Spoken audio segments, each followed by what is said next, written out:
Looking for an evening of laughter, fun, and creativity? Mark your calendars because the Village's Improv Club is bringing the house down with a hilarious improv comedy show. Join us on Saturday, April 5th at 6:30 p.m. at the Old Mill Playhouse for an evening of quick wit, spontaneity, and plenty of surprises. This isn't just a show, it's your show, as audience participation brings the comedy to life. And here's the best part. All proceeds support our scholarship fund for graduating seniors at the Village's Charter High School who dream big in the performing arts. Tickets are only $14.50, and you can grab yours now at my.allevents.in/improv4525. So bring your family, bring your friends, and let's share the joy of improv together. Don't miss it. That's Saturday, April 5th, 6:30 p.m. at the Old Mill Playhouse. The Village's Improv Club, where laughter takes the spotlight. Get your tickets today.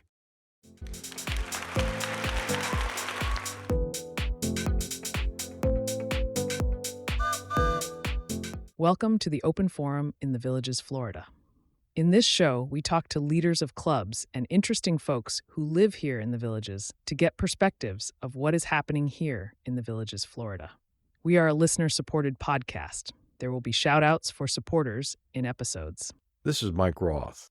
I wanted to tell all of my listeners about my new podcasting course, which is coming up on February 13th, 20th, and 27th through the Villages Enrichment Academy.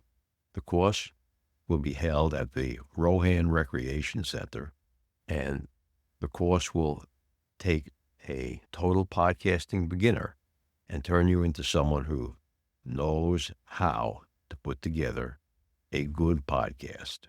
We're going to start with the concepts of a podcast and the way to lay out a successful strategy to begin. In the second week, we're going to take you through recording and editing a podcast. And in the third week, one of the things we're going to talk about is how to monetize your podcast if that's what your goal is. Although there are many different goals in creating a podcast.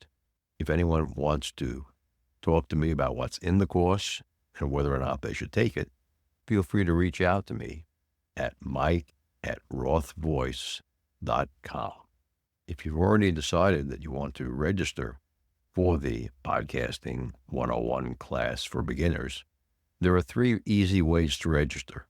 The first way is you can register online on that site, theenrichmentacademy.org. The second way to register is in person, Monday through Friday from 8:30 a.m. to 4 p.m. at any one of your regional recreation centers. It's also available on Saturdays and Sundays from 8:30 a.m. to noon at La Hacienda, Lake Neona, Eisenhower, Everglades, and Rohan Recreation Center. And of course, we can always do it the old-fashioned way by mailing in a Enrichment Academy form to the Enrichment Academy offices at 984 Old Mill Run in the Villages. Now, let's go back to our show. Listeners, I'm thrilled to share with you this podcast, which is my passion project for you. This podcast brings you knowledge, inspiration, and a lot of things that people need to know about the Villages and the people living here. Be sure to hit the follow button to get the newest episode each week. Creating this podcast is a labor of love, even though it demands more time I can easily spare. Now, here's where you come in. You can help us keep the podcast alive and thriving. How? By becoming a supporter. The easy way for you to support us is to visit our podcast webpage, Open Forum in thevillagesflorida.com, and click on the supporter button at the top of the page, or the purple supporter box. Even a small donation of $3 to $10 a month makes a big difference, and you can cancel your subscription at any time. Your support means the world to us. Stay curious, stay inspired, and keep those headphones on. I hope everyone enjoys today's show. I have with me today a guest about cooking, Ricki McKenna. Ricki, you've written, have a talk entitled, Why Cooking for One is not a waste of time. Here in the villages, we have a lot of seniors who are single, cooking for what is a regular thing. What's your first recommendation for a person who's single? Don't be afraid. Just to do cooking. Well, don't be afraid of food. And don't be afraid to choose your own food. Don't worry about making it wonderful. Just feed yourself. The whole idea is to get yourself fed with good food, feed yourself well, take care of yourself because you've only got the one body. Mine's been hanging around for 80 years, so I'm pretty sure I know what I'm doing. And to make whatever you want, don't fear it. Just have a good time with it. You don't have to prepare a gourmet meal. You can take some cottage cheese or take some yogurt, add some fruit. If you want to add a piece of fish or a piece of chicken, there's a lot of different ways to do it. And what I find is that people, they just don't want to bother. If I had to do it myself, I'd spend the first 6 months buying frozen food. Better than packages, because frozen food is the next one under fresh that I recommend. And I've been in this position as a certified nutritionist since 1999, working with seniors in residences where they have meal choices, which are so high in carbs, and then they wonder why everybody in the place is developing type 2 diabetes, which really gripes my butt because that's not necessary. We have a funny expression down here in the villages that both the men and the women look like they're pregnant. And a lot of people come down with diabetes. It's almost an epidemic. It is an epidemic. I do a lot of research in communicating with people in the food industry. The food industry is out to feed us for profit. It's profit over people, frankly. And I'm not afraid of saying it on the air because I know that's what happens. And my background as a chef, as well as a nutritionist, gives me a new dimension to work with. I can show you how to cook. I can show you how to create meals from nothing. My favorite thing is when I started dating my fiance, which was 5 years ago. I came over to visit him. He said, "There's nothing in the refrigerator. We need to go out." I said, "Let me take a look."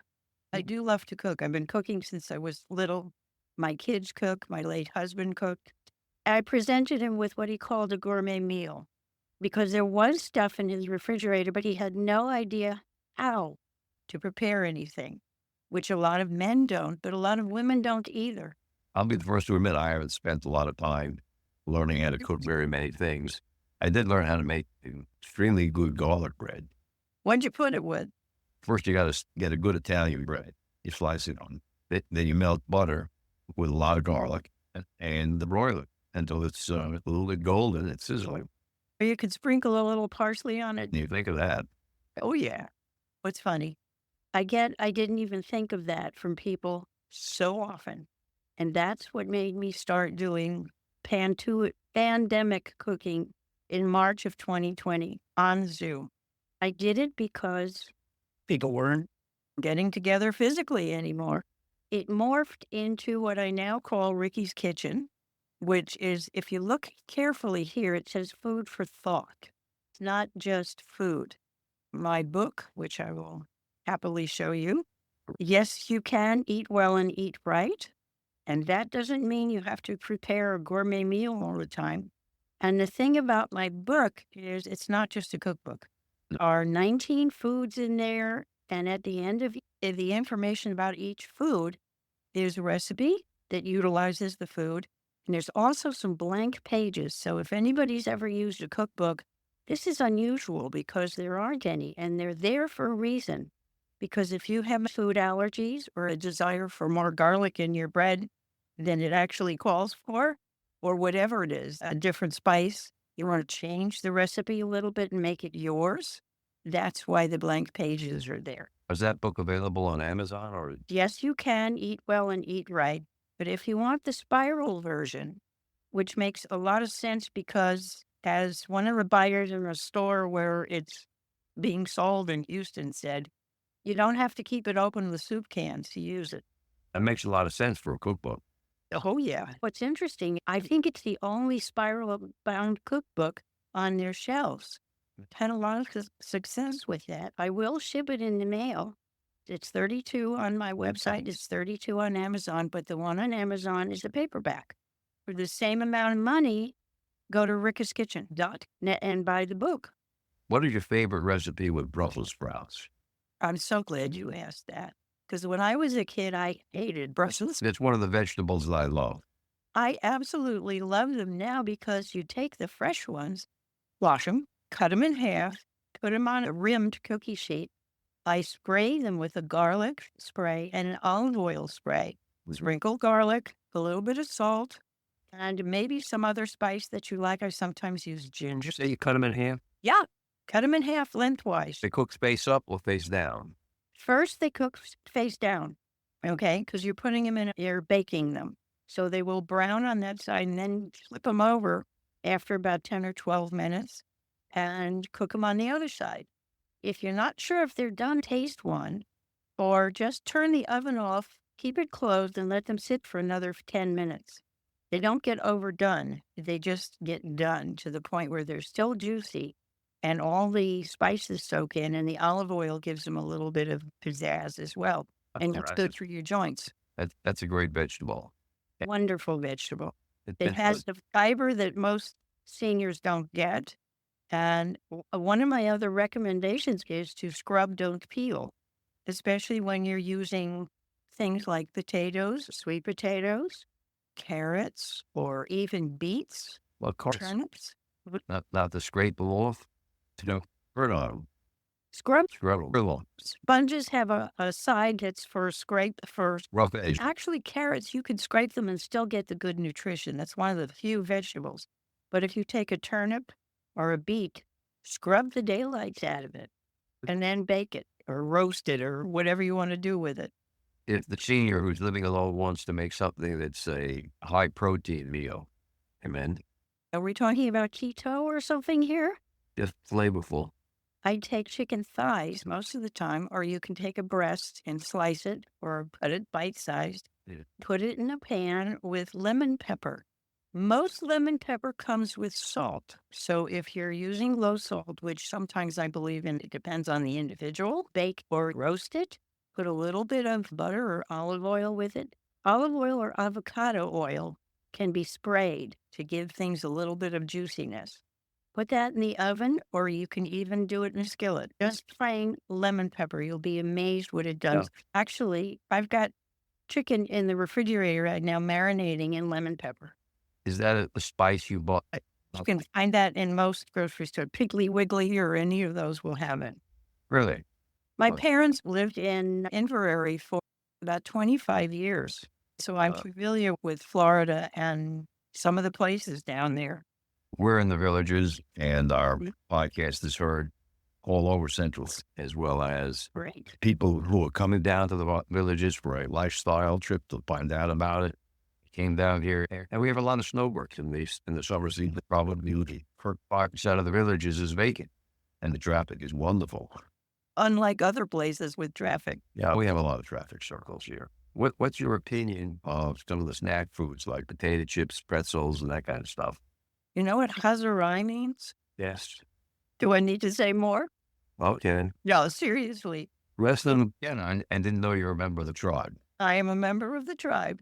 What's funny is potato chips and pretzels have their place. Mm-hmm. You can get chips made from sweet potatoes, which are a lot better for you. There are also some made from cassava, which is another vegetable, which are pretty crunchy and good. Yeah.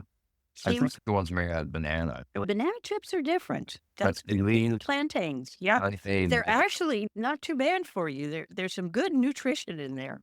Okay. What I really would like to see is people think about crunchy vegetables for snacks that you can take with you if you have little baggies. Like raw onions. If you're brave enough, go. Yeah, I like onions. I have a sweet potato salad you probably love.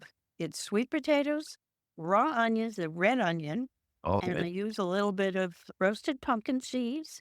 Recipes in my book. I think it's page 49. How many recipes are in the cookbook? There are 19 vegetables and fruits. There's about 30-something recipes.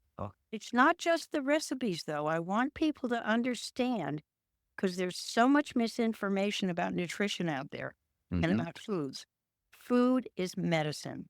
Food can help you heal. I'm not saying get off your medicine and eat Brussels sprouts or broccoli. What I'm saying is consult with your physician.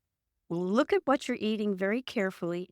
Read labels. That's in neon lights and letters. Read the labels if you're buying packaged foods, please. And if you don't understand what's in it, leave it there. Last question. A lot of my patients are worried about Alzheimer's or dementia here. And one of the big recommendations from Dr. Craig Curtis is the Oswald Mind Diet. Mind, M-I-N-D, the extreme form of the Mediterranean diet. Okay, to help your brain. It doesn't look like you have very much information about the Mind Diet. There's information in my book about that. Oh, Not particularly calling it the Mind Diet. Diet to me is anything you put in your mouth. What I recommend is, first of all, what are your individual likes and dislikes? Within those parameters can fit the good healthful stuff, like vegetables and fruits. For those who are either diabetic or pre-diabetic, we work more towards the vegetables and non-starchy vegetables, as well as things like chicken and fish first. Red meats, not as much, but it's very important to get those combinations of things that digest easily. Of course, you've heard all about the microbiome, I'm sure, digestive system. If it's not working properly, I recommend a regimen that helps cleanse the liver and the kidneys. Where's your filter? It's like the oil filter in your car. Right. If that's not clean, you got a problem. Right. When I consult with people, it's based on their needs.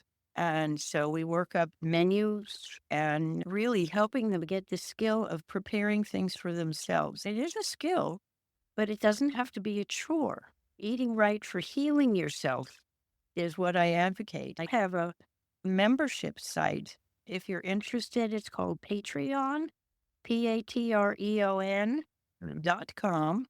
And then it's /Ricki's Kitchen. Ricki'sKitchen.net is my website, and you'll find information there. There's also a weekly menu on your time.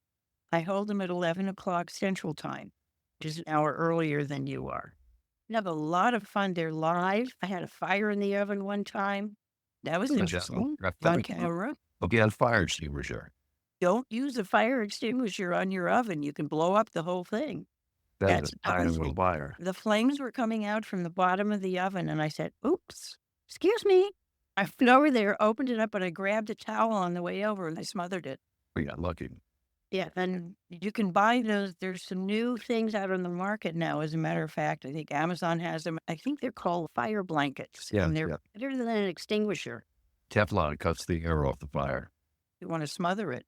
So one last question before we go. What do you think of using a barbecue outside to cook most of your food, as opposed to using the stove?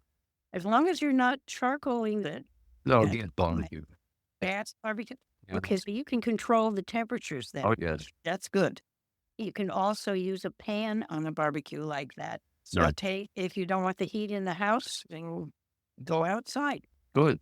And I do individual lessons as well. And I recommend you go for the book because it's fun. I just had one of my clients and a dear friend call me today and say, I read your whole cookbook. It's not just a cookbook.